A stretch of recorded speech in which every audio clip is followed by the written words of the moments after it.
Bonjour, pour ce jeu de Guinea Talk, vous aurez besoin de 2 jeux d'alphabet. Vous pouvez imprimer 2 fois celui que nous avons mis sur le blog. Sur un des 2 jeux, vous mettez de la couleur afin qu'il y ait 2 alphabets différents. Un pour vous, un pour l'enfant. Si vous n'avez pas d'imprimante, vous pouvez vous-même faire l'alphabet de 2 couleurs différentes sur du papier.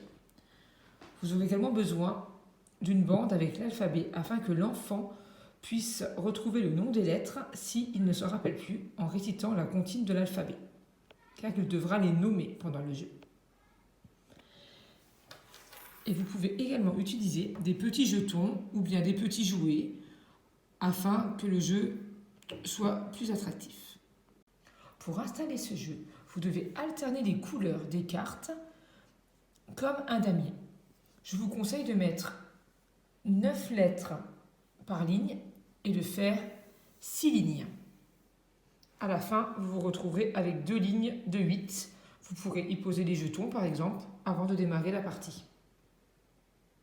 Si votre enfant est en difficulté pour réaliser cet exercice, ce n'est pas la peine qu'il se sente en échec. Vous pouvez enlever certaines lettres, commencer par exemple avec que les lettres de son prénom et les voyelles, et au fur et à mesure rajouter certaines lettres. Comme ça, il verra les progrès qu'il fait et ce sera plus valorisant pour lui. L'adulte commence à placer son pion sur une lettre jaune, par exemple, et l'adulte aura toujours les lettres jaunes. Donc je place ma lettre sur cette lettre. Est-ce que tu sais de quelle lettre il s'agit? Oui. C'est quoi? B. Le B. Où se trouve le B? Très bien. Donc l'enfant enlève les 2 pions et récupère les 2 cartes.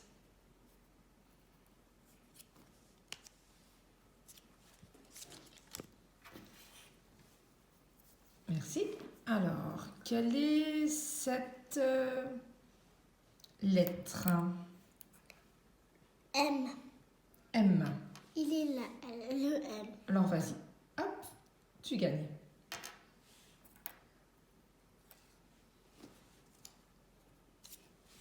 Je place mon pion sur cette lettre.